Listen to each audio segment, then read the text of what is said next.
Hello, this is Lorena Mora-Mowry for Mujer Latina Today. We have the pleasure to interview today Dr. Frederick Aldama. He's an Art and Humanities Distinguished Professor. He's a University Distinguished Scholar. He's a founder and the director of LASER, Latino and Latin American Space for Enrichment and Research. I think I interviewed you 3 years ago. Today we're going to talk about something very interesting. That is his new fiction book called Long Stories Cut Short, Fictions from the Borderlands. Welcome to Mujer Latina Today. Thank you for having me, Lorena. Last time I interviewed you was in 2013. What you have accomplished in since 2013?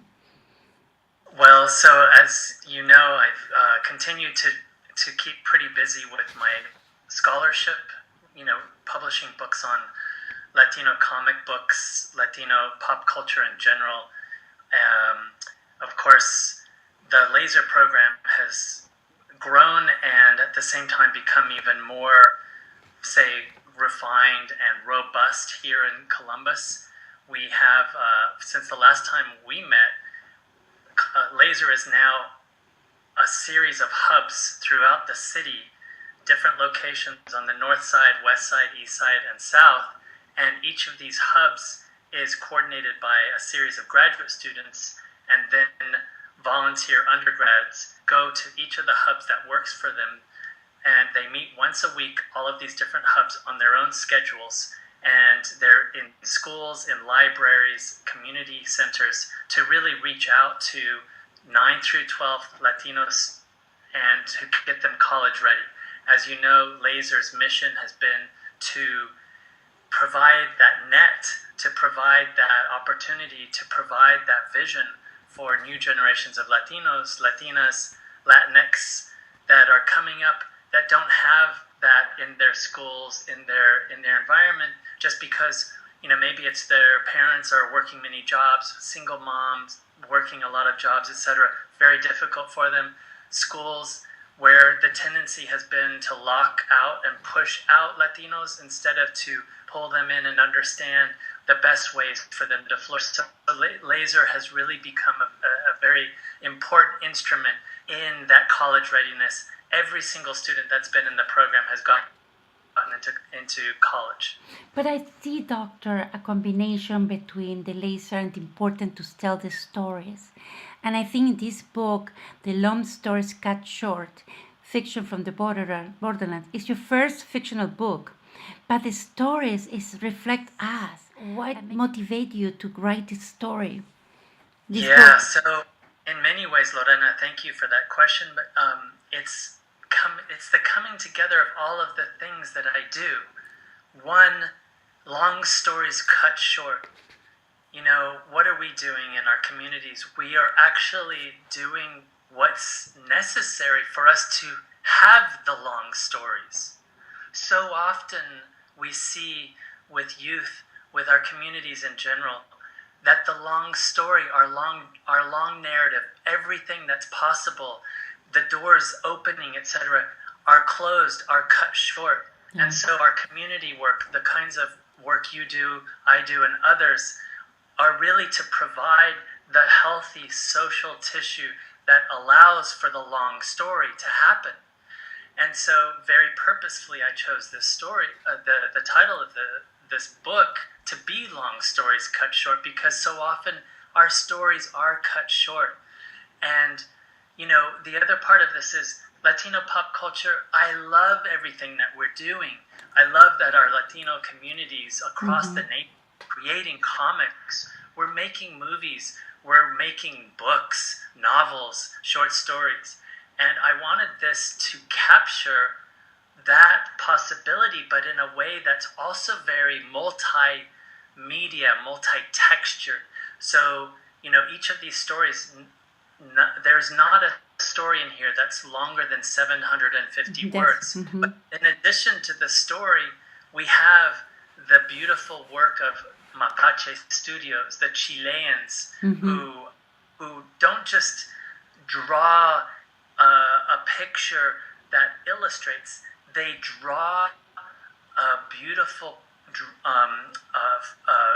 piece that enhances and expands our imagination, so that when you're reading about the character in cell 113 who's suffering because he made a silly mistake but is in jail as a result, and then you have this beautiful drawing from these two Chileans, and they choose to have the drawing of the interior of one of these cells that we've read about in Chile during the Pinochet dictatorship, where you were, if you went against him, disappeared, murdered, tortured. It takes us across the borders imaginatively in this combination, multimedia combination. And so I really wanted to enliven our stories by the multimedia environment that we as a community are not only existing within, but we are actively creating. You say that you wanted people to understand that we are very complex, rich community with very different kind of people that make up those community. And it's true. Absolutely. And, the way I worked with the public, the design itself, as you can see, we move seamlessly from English into Spanish, and there's very often not a page break. I wanted that because I wanted people, even if they are not bilingual, English and Spanish, I wanted them to feel the fact that as a community, we exist in multiple languages and seamlessly, so that English isn't given, say, the original, and Spanish the translation or duplicate, but that they coexist. And by having them together, even if you don't understand all of the Spanish, you can feel the rhythms and the richness in a way that expands the story beyond any single language. You read about family, romance, migration, and eccentricities of everyday life. Tell me about this. Yeah, so one of the, when I first imagined this book, I imagined it exactly as a whole. And so I imagined a section with beginnings. And so in the section with beginnings, I create characters that are infants, children, Latina children who can read before they can speak. And what would the point of view, the perspective, the imagination be of a little tiny 2, 3-year-old, even younger 1-year-old, who has all of this incredible stuff going on in their mind, perceiving the outside world, right? But without the capacity to speak, but who can actually already read and to start to understand the world by reading dictionaries and so on. That's just one of many examples. What does it mean for a family or a mother or a father, single parent, Latina, Latino, to suddenly have a family, to start having to think about one beyond oneself, with still a lot of economic pressures on the family and so on. The middles part of this book is really about what it means to be coming into our own, in terms of our age, experience our worries, our emotions, our concerns. And, in one instance, there's a father who he's thinking about all of the different things in his life, marriage, children, and so on.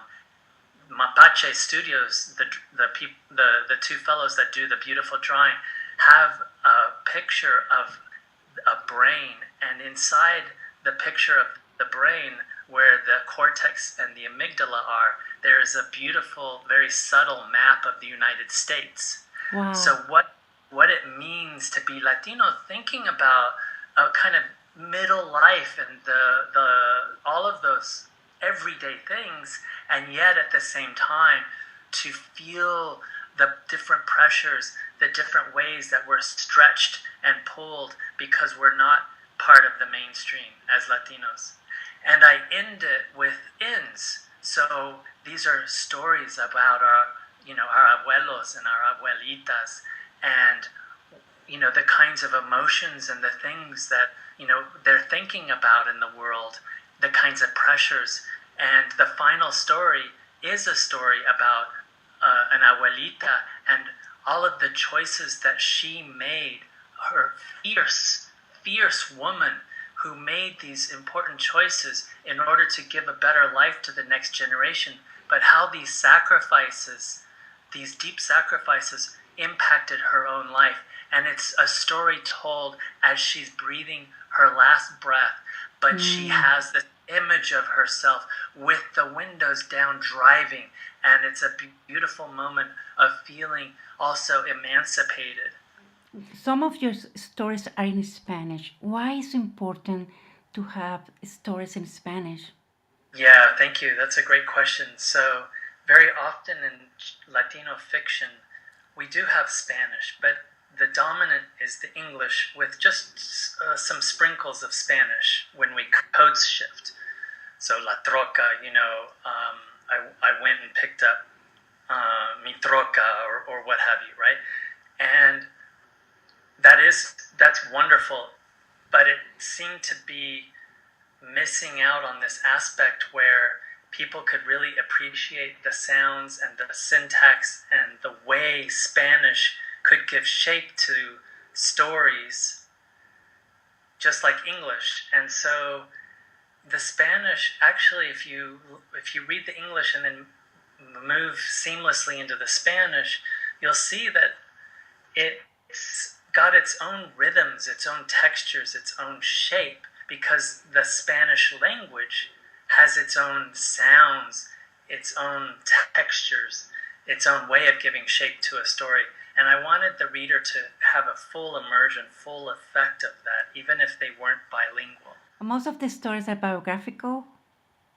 I pull from all parts of reality, and that includes not just my everyday experiences, but the everyday experiences of people in our community, distant and proximate family members, people that I've just met on the street. But also, I pull from reading, from journalism, from physics, even biology, from all parts of the world. I pull from that, and then I break it down, distill it, and I reconstruct it in the shape of a micro cuento and a flash fiction. So it's from all parts of our reality that make up our everyday existence. Doctor, where we can find these books? Your book? So you can find it on Amazon, and so yeah, please, yes, it's readily available, and yeah, buy it. I think it's wonderful. I wanted to share with you. You had mentioned some of the in the very beginning of the book, before the beginnings and middle and end. I have a series of very short one-line fictions, and those are in homage to a very important flash fiction author in Latin America who goes by the affectionate nickname of Tito Monterroso. Mm-hmm. And in each of these, they're one-lines, and of course Tito Monterroso is famous for one-line flash fiction that runs: when he awoke, the dinosaur was still there. And this has created tons of scholarship. And the reason that it's created tons of scholarship is, how long does a fiction narrative actually need to be? If it's carefully sculpted and carefully chosen, the words and the syntax, it can lead the imagination to all sorts of different places. And so I begin, before I get into the beginnings and the middles and the ends, I have a prelude, a series of one-liners that are an homage to Tito Monterroso. And one of them reads, The title is Planning to Teach, Learning to Read and Write in order to teach to read and write. So they were killed. Learning to read and write in order to teach to read and write. So they were killed. Wow. And yeah, so it's this one line that can resonate across borders, and does, because as you and I both know, in Mexico, we have had a very recent tragedy where these young people coming from very poor communities put themselves into a college where they could learn to go to become teachers, to go back to their communities, but they never made it back to their communities. And at the same time, it's something that you and I know very well.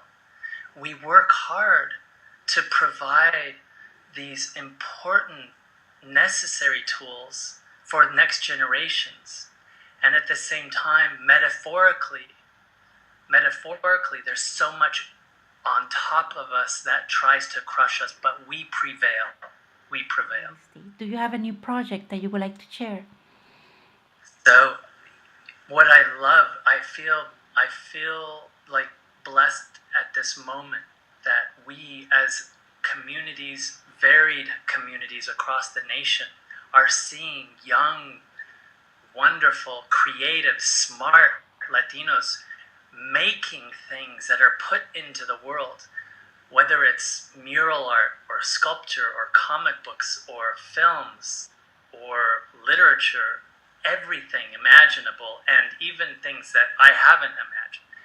And I say this because I feel like my work as a scholar is getting even more interesting and more bountiful because there's so much new coming out every day. For instance, your show, the internet, the kinds of things we can do there.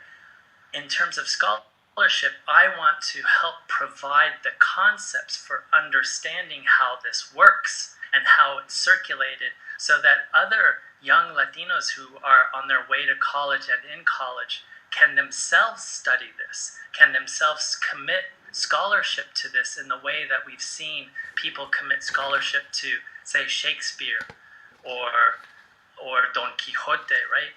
And so I see my job as becoming even more, say, fun, because the abundance, the richness of what we're creating every day is becoming more bountiful.